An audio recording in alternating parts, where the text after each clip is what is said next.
Good morning, everyone. Welcome to the Open Space Learning Day here at the 4th Capacity Building Hub. My name is Roberta Ianna. I'm the co-chair of the PCCB, the Paris Committee on Capacity Building. And as a member of the PCCB, I am proud to introduce you to our new Hub Day format, this Open Space Learning Day, which was proposed last June in Bonn at the 6th meeting of the PCCB by Mediators Beyond Borders, Mediators Beyond Borders International, who is today's leading partner. And after the first 3 days of this 4th Capacity Building Hub, we will continue today with a practical approach to stakeholder engagement, focus on discovery, dialogue, and deliberation as a foundation for climate action. Today we would really like to create a platform for you to share your experience, stories, questions, and interests to foster meaningful discussion on different capacity building themes. You will have the opportunity to interact with other participants here in the hub in group discussions throughout the day on topics proposed by yourselves. But before starting with our session today, for those who don't know the PCCB yet, let me just say a few words about our activities. The PCCB was established already 7 years ago at COP21 with a mission to identify capacity gaps and needs and potential solutions, including enhancing the coherence and coordination of capacity building efforts related to climate change. To support the PCCB's mission, the committee also launched a PCCB network in 2020 as a voluntary association of interested stakeholders engaged in climate change-related capacity building. And the PCCB regularly mobilizes the expertise of its network members throughout interactive and collaborative activities like the 4th Capacity Building Hub here today at COP27. And the Capacity Building Hub, as you can see, is really a space for representation and inclusion. Today, as said before, is the Open Space Learning Day, and the modality for today's events is even more interesting than the previous discussion panels, as we will be using the pedagogical teaching technique of open space learning, which is designed to encourage active and engaged learning and discussion around topics and themes decided upon by the participants themselves. So our adapted open space design will feature topics presented by submitting organization and topics that hub participants will propose, which means that you are all in charge of proposing. Open Space Learning Day emphasizes the PCCB's focus on fostering a space of shared learning and organic group discussions where participants can share experiences, knowledge, stories, questions, interests, and concern about any capacity building topic they would choose. So I would like to thank you again for being here with us today, and in particular I would like to thank Mediators Beyond Borders International for leading the organization of this very exciting event today. And I'll be now handing the floor to Christine as representative of Mediators Beyond Borders International, who will provide us with some more information of the day. Thank you all very much. Christine, the floor is yours. Thank you, Roberta, for that beautiful introduction, saying many of the points that I'm going to be saying. So thank you. You've set us up so nicely for today. I am Christine Perringer. I am a Canadian mediator and facilitator, and I'm a member of Mediators Beyond Borders International. We're an organization about 15 years old with members all over the world who care about making the world a more peace/able place, meaning a place where people can productively handle disputes and engage in peace building effectively. So that's what we do. We've had a climate change project since Copenhagen. The Copenhagen COP was one of our first activities, and we have attended every SB and COP since then. We are especially excited about today because of this open space methodology that's going to be tried for the first time. This is a way for groups of people to share knowledge, make plans, evaluate. It's a methodology that can be used in any situation when you want people to come together and do collective thinking. Today, it's going to be used to advance the exploration of some key themes within the Capacity Building Hub. So we're really excited to be here with that. If I could have the first slide, please.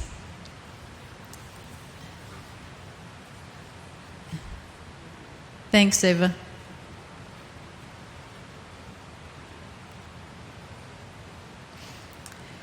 So there are some, just waiting for that to change for you. There we are. So I want to talk just a little bit about open space learning. First of all, it is participatory. You talk together rather than a series of talking heads who talk at you, which is a very common way to exchange information here, especially at the COP. And it's not an ineffective way, but it's only one of many modalities for sharing information. And if we care about capacity building, we want to be exploring all the different modalities. So that's why today is a fun innovation. As I said, it can serve as a way to exchange information, a kind of a think tank. And you can get feedback on your work more easily and more directly than if you're just giving a presentation and only having one or two questions. It draws on the knowledge of everybody, so it's an inclusive process, and it's emergent. And this is the part that I want you to be thinking about, because in addition to the partners who have been identified and advertised as part of the session, this morning being Belfast Telegraph and Clear Environmental, there is also a possibility that there might be something that you would like to lead a small session on. And now, the two partners that I just named will be at the back of the room and the side of the room. We're going to have two concurrent sessions. But at the same time, you may want to announce that there is something that you want to discuss. And if so, then you will go to one of the beautiful white tables we have here in the hub, and other people who are interested in talking to your topic will come. So if I could have the next slide, please. Thanks. So there are some principles with open space. This way of doing things has been around for about 30 years. And I'll tell you something, it was based on conferences where people noted that the best thing that happened in a conference was the coffee breaks, because that was the time that everybody talked about exactly what they wanted to talk about with exactly who they wanted to talk to. So this is an idea that uses that principle. Somebody said, well, how can we make gatherings of people, formal, like this one, more like the coffee break? So that's what we're trying to do. And so you're going to be, in a pure open space model, there are no designated partners to start off. It's just whatever comes from the floor. And I'd highly recommend you try it sometime if you haven't already. But in this, we're doing an adapted, because we've got two partners that the PCCB did a lot of careful thinking, and they thought these are projects that we really want to share. So we have two of those, but there could be, at the same time, something that you are thinking that you would like to have a small group to discuss. So when those groups are formed, and a little bit more on that when we get into that part of the program, we've got some rules. Or principles more. Whoever participates are the right people. So don't be thinking, oh, if only so-and-so was here, we could have a good conversation. You need to trust that whoever has arrived will be able to have an important conversation. Whenever the discussion begins is the right time. Well, we're going to be telling you when it begins, but the point is, when it's over, the next point, it's over. So if you've finished your conversation, you don't need to stay there, because you can go and join some other group. And then finally, whatever happens is the only thing that could have happened. Meaning, what happens, it's a deep act of acceptance and trust that when people come together and share ideas, great things can happen. And then there's a final principle that we call the motive to move. If you are no longer learning something or engaging, rather than just sitting on your laptop and typing away or catching up on your Facebook, just move away from the group. Decide, do I really want to sit by myself and just engage with all the things that are going on here through my device or even by going? Or do I want to go and listen to something else? Because the idea is that when we make these groups, all people are engaged. So, with that, are there any questions about open space before we get started with our first block? Seeing no questions. I just am curious, have any of you engaged in an open space process before? Just have a show of hands, nice and high. So 2 people. Okay. So this will be new for the rest of you. Okay.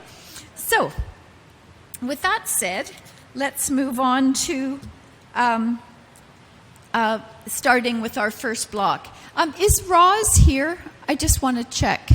You are here. Good. That's fine. I just want to check. If you want to both come up and then you'll be ready to speak. Okay, so Roz and Chris from our 2 partner organizations. So we're going to hear from the 2 partners who've been chosen. Until now, we'd only met over Zoom. Lovely to meet with you, Roz.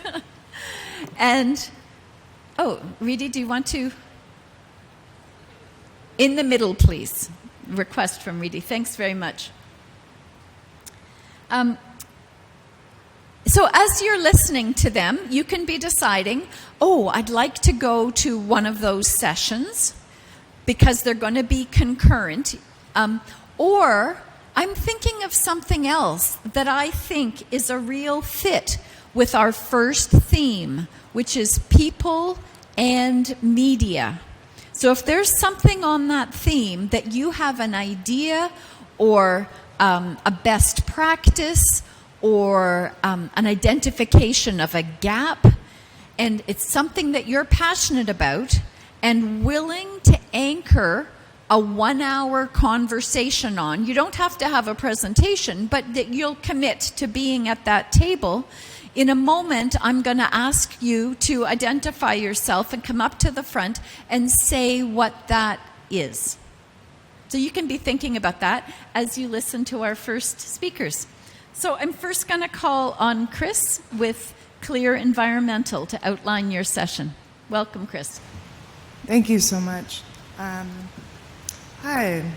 Good morning, everyone. Thanks for being here on a Saturday morning. My name is Chris Cameron, and I'm with Clear Environmental. I'm a scientist and learning designer.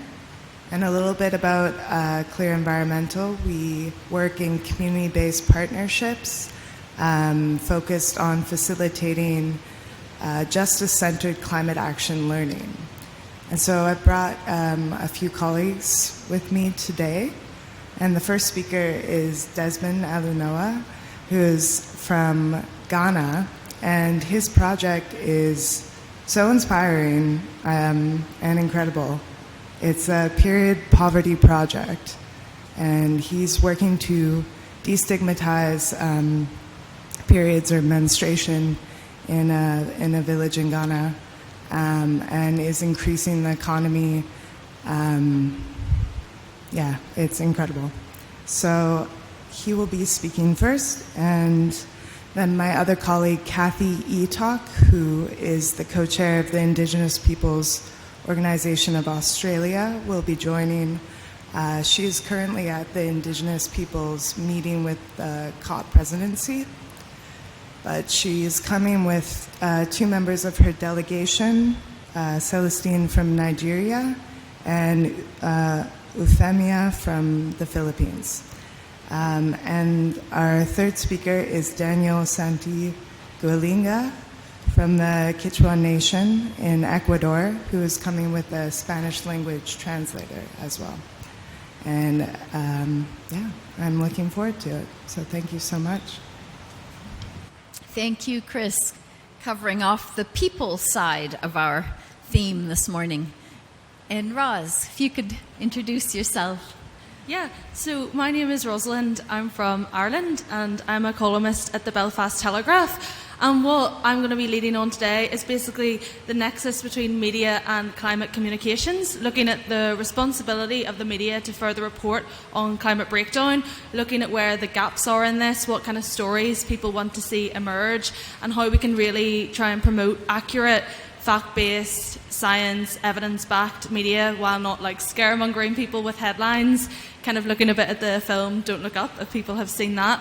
But then the second strand of the session is going to be looking as well at the need for more climate activists to be media trained, because a lot of the time, and you'll have seen at the conference, for example, climate activists are like thrown in front of a camera or asked to go on radio really last minute, and while they're really able to communicate effectively, sometimes it's good to just have like more skills development and more capacity building, because sometimes radio can be a bit like a boxing match and you're sort of thrown into a situation and sometimes people try and put you in awkward corners. So we're going to be looking about how climate activists can maybe better communicate about the climate and also the campaigns that they're working on, and Chris from Uganda is going to be leading on that, and he's working with displaced communities on the front lines.